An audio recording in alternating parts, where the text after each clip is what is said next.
Hey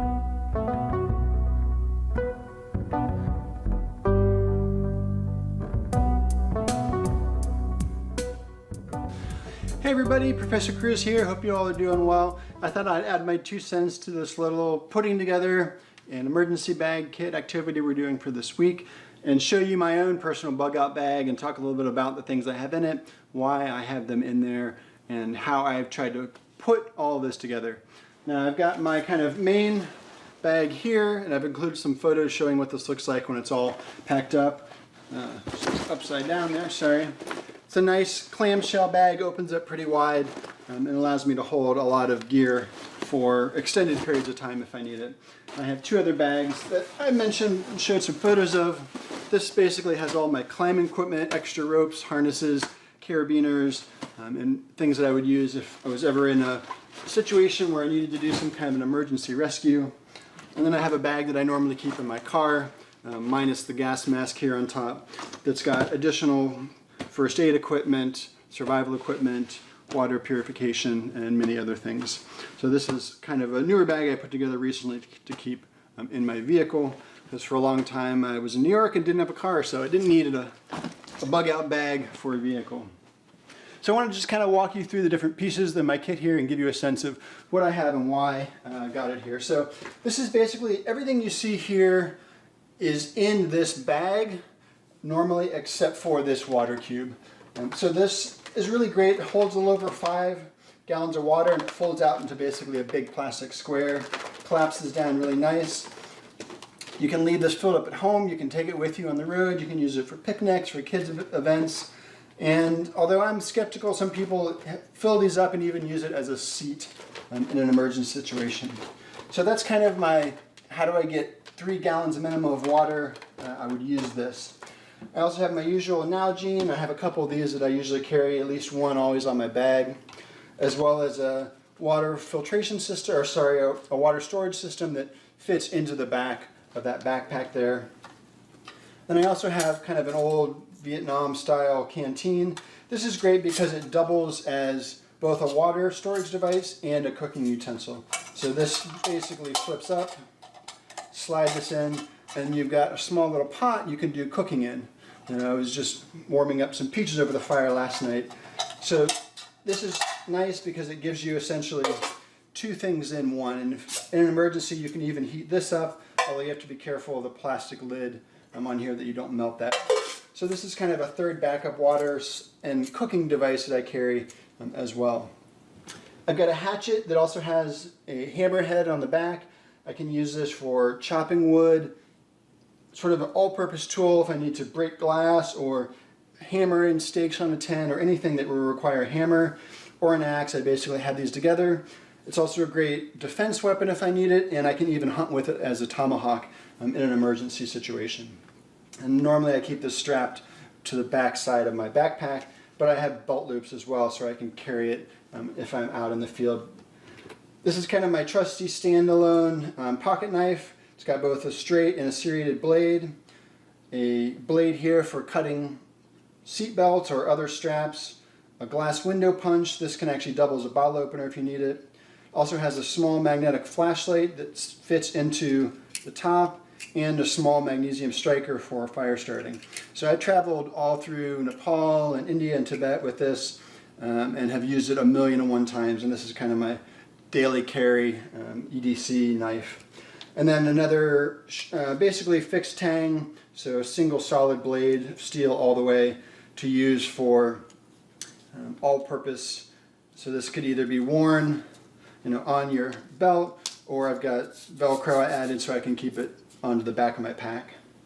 Got some masks, earplugs, hard candy in case you need a little sugar, golden salve, which is basically an antibiotic and kind of all-purpose care that some friends down in Southern Ohio make. A small roll of Gorilla Tape. I prefer this over a big roll of Gorilla or duct tape just because it can fit in a small pouch. I can put it in my pocket if I need to, and it basically does everything I'm going to need to do in most situations without taking up 3 times the amount of space. My little hand sanitizer, a bar of soap, and a small Brillo scrub pad in case I need to clean this or anything else out. a small emergency bivvy, so if you find myself somewhere where there's extreme weather or temperatures and I need to get immediate shelter, I can pop this out and get inside of this, or if someone has hypothermia or something else, I can use this as well. A little bit of extra trail mix. Normally I also carry some basically emergency ration bars, some that I make myself, including some pemmican that I've been working on, as well as trail mix or other things for a little extra food. Just a little portable toothbrush and toothpaste. Fire kit. I have about a dozen of these that I keep at least 2 in every bag. So this essentially has char cloth, a little bit of dryer lint, some matches, and some fire starting wicks. So I've got all the key pieces I need to be able to start a fire a couple different ways. Some tent stakes to use for a couple different shelter items I have here. Some hand warmers, some emergency light sticks, a few thin mini tampons. These are good to have not only for someone who's menstruating, but also you can use them as a blood clot. You can use them as a filter. There's a lot of different uses you can have, so it's always good to have some of these. I have a few scattered through most of my bags. A small portable pack shovel that folds up, fits in this pouch, and then attaches onto the side of my bag. I'm not going to go through every one of these individual bags right now, but essentially this one is my fire and survival bag.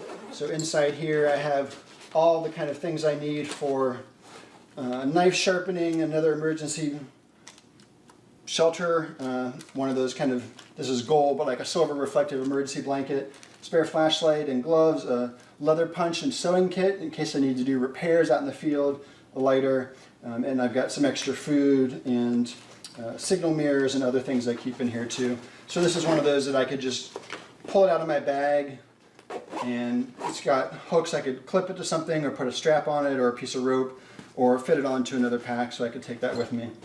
This actually is the bottom part of this backpack. This is kind of my grab and go bag. I can actually even take the waist belt off of there, fit it through here, and wear this as a single day pack. So this is kind of my first level. If I was going to separate it from the rest of my gear, I would grab this and go and have water filtration, fire, basic first aid all in that one bag. This is basically ropes and webbing for putting up tents, snares, any kind of an emergency situation. This is kind of a throw-all bag that always rotates around different things. Right now I've just got emergency food rations in here, but this used to be my travel camera bag for a while. First aid kit including trauma care kit and a tourniquet in case of severe blood loss of some kind. Survivor cord, which is really great if folks aren't familiar with this. It has not just military grade paracord that's good to about 600 or 700 pounds, but it also has a wire monofilament inside and a waxed fiber. So you can use this for starting fires as well. You can use the line inside to create snares, to trap wild animals, as well as the cord itself. So this has multiple different uses, all kind of built into one single cord. Then I also have this SAS Survival Handbook. This is heavier than I would like to have in my bag, but if you're stuck in the middle of nowhere and you only have one thing, this is a great book to have. It basically covers everything you could need to know in a pinch without having any other resources, from food, water, shelter, fire, emergency care, first aid and trauma, information about wild plants, wild animals, map reading, navigating by the stars, you name it, it's got a little bit of everything in here. So it's a great, I usually either have this or Tom Brown's Wilderness Survival book, one or the other in my, at least one of my bags. This is just basically a water sack. I can use this to keep stuff dry, or if I need to, for some reason, store extra water in. I've got that, and then I always have a few extra plastic bags in case I have something dirty that needs to get thrown in here, or if this were to get torn or something else, that I have a plastic bag like this gets ripped, I have a way to quickly replace that. And then just usually have a couple of spare bags like this. If I'm out hiking in the woods, it's great for picking up trash and other things. This is a kind of basically a knockoff Write in the Rain waterproof notepad, so I can write on this with markers or a pencil, even if it's pouring rain, and still be able to make and keep my notes usable for the future. And then I've got a couple different style of big Magnum Sharpie, double-sided Sharpies, and then a couple pens and pencils. Here I've got a small solar panel. I usually actually have a larger one that I carry if I'm out trekking, but just for kind of day-to-day use, this is great. Not super strong, but it does the basics. It's got a USB plug, so you can plug other things in, a phone, a camera, other things to recharge, a GPS, for example. A little power bank that I normally would plug into here and charge that up. A small flash drive to store important documents or other information, as well as a little micro SD and an adapter, 64 gigs, so that I can store and use this with other data. And then I have an adapter here with both the standard and the compact that I can plug into a computer or another device to be able to transfer. So I've got basically two different ways to store and transfer data. Spare batteries to use for a couple of these electronic devices. A emergency weather radio, so it's got AM, FM, and the local weather band. Has a small panel, solar panel here, but this is basically not really for charging. It's just to keep your battery from being totally drained. But it also does have the hand crank here, so you can manually crank it up, and then it has a USB port here. You can see the cable, so you can charge it that way. So you can charge it with the USB, so I could plug that into here to charge it, or I could use the hand crank. You'll see I've got a note written here. This is the local weather band, 162.500. I find it's good to write down what your local weather band station is in case for some reason this isn't working or you're having trouble finding it. You can always refer to that, and if this isn't working, someone else has one, that's handy. So I would just write this on here and change it if I'm in a different place with a different weather band station.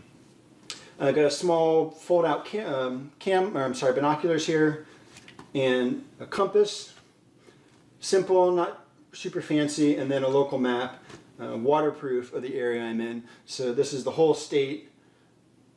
Doesn't have a lot of great detail, but it'll get me anywhere in the state on a rough idea of where I'm going.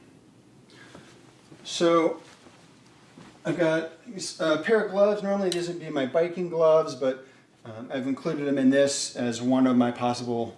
I always want to have a pair of gloves I can use for, there's 1,000,001 times when you could use a pair of gloves to protect your hands, whether it's from heat, broken glass, whatever the situation might be, so it's good to have that. I've got two different flashlights, a headlamp, and the swivel light. I like this style of flashlight. It clips to your pocket. You can use it as a straight light, but the head also swivels, kind of like the old World War II style lights. It has a magnet at the bottom, so I can stick it to something metal to hold it in place. And also has this raised bevel here, so I can use this as a glass punch in an emergency if I needed to break through a piece of glass. I've got an emergency whistle and pepper spray. This has a quick release clip, so I can normally keep it clipped to the side of my bag. I've got my emergency preparedness contact list that we did for our week 1 class activity. Spare adhesive pad. Rain poncho. This is basically great for everything. I can use this as a rain poncho. I can make a tent out of it. I can use it as a tarp. I can make it into a sleeping bag. Pair that with my poncho liner, and these two things together is an emergency survival system. I've got a way to stay dry and a way to stay warm, and I put this with a piece of paracord or something else. I have everything I need to be able to spend time outside in adverse conditions. This is just a pack cover, waterproof cover that can fit over my backpack to keep everything dry if it's a really heavy rain. This is a little portable stove system. So this basically folds up, and you just use one of these fuel blocks in the center, and you light it, and then you can set your stove on top of here and cook with it. This will give you basically all the fuel you need to cook one meal for 1 or 2 people. And then I've got an emergency tarp that has the silver reflective on the inside, so you can use this as an emergency blanket, or you can use this as a reflective surface, and you can also just use this as a general ground cover or tarp. I've got a stretchy kind of head do-rag and a schmag cloth or keffiyeh, which is great not only for wearing if it's cold, you need something over your mouth if there's dust, if you're think about the fires going on right now around Chico, but you can also use this as a tourniquet. You can turn it into a small storage bag. There's 1,000,001 things that you can do with something like this, really handy to have on any of your go bags of some kind. Just a spare rag I keep so I can wipe stuff down, stuff gets wet. You never know when you just need an old junk rag to have in your bag. extra pair of socks, an extra wool t-shirt, pair of lightweight, quick drying pants, and then a spare really light insulated top in case I'm somewhere where it's colder, if I go up in elevation somewhere else, or a t-shirt or what I'm already wearing is not enough. This gives me one extra layer to add into my kit. So as I said, basically everything that you see here, with the exception of this water cube back here, this is stuff that would all fit into here so that I can take this and essentially have all of the gear I need for long periods of time surviving. I've got all the equipment I need here to be able to gather extra water, to procure extra food in addition to the food I would already have with me. Once all of this is put in my bag, all the water bottles are filled, everything's up, this will weigh about 40 pounds, which is a bit heavy and a little more than I would like to have on kind of a day-to-day basis. But you have to consider, if you're stuck in an emergency situation, I can carry this all day if I have to at 40 pounds and have everything here I need with me. Or I could take something, like this pack, which is going to be much lighter, probably under 20 pounds, but then realize there's things that I need that I don't have with me that would have been in this bigger bag. So a lot of this is a personal choice depending on what kind of a situation you think you're likely to find yourself in, where you might be, and the kind of things you might need. Obviously, if you're in a desert environment or an extremely cold environment where there might be snow or other things, you would need to rotate out and change some of these things. Maybe you'd need better winter gloves, extra hat, maybe thicker socks, things like that that I haven't accounted for. So this is kind of based on a Eastern Woodland Appalachian survival routine that I could use in both an urban and a rural setting. So I just wanted to kind of give you a sense. Now, obviously, I've been doing this for a long time, maybe longer than some of you have been alive. I've taught wilderness survival in an outdoor education setting. I grew up in the Scouts. So I've spent a lot of time outside, and a lot of this stuff all has multiple purposes that I use on a day-to-day basis for camping, for a backyard fire, for a weekend trek. But this is, if I need to bug out, this is everything that's already packed in this bag. I'm ready to go, so I just need to grab a few things, less than 3 or 4 minutes, throw this on my back, and I'm out the door to wherever I might need to go. And I've got essentially everything I need to survive. So this is just to give you a sense of the extreme level of prepping, the kind of things that someone might put together for an extended, pretty comprehensive emergency go bag. All right, thanks everybody for watching, and talk to you all again soon. Bye. Hey again, so I figured I should do a quick shot of me actually wearing the SAC emergency go bag so you could see what it looks like. All packed up, sort of the spacing and the size. I'm about 6 foot tall, 200 pounds for reference in terms of fit of this pack. You can see, pretty snug. I've got good movement, nothing risking falling off. And as I said, this has got everything I would need for an extended period of time outside.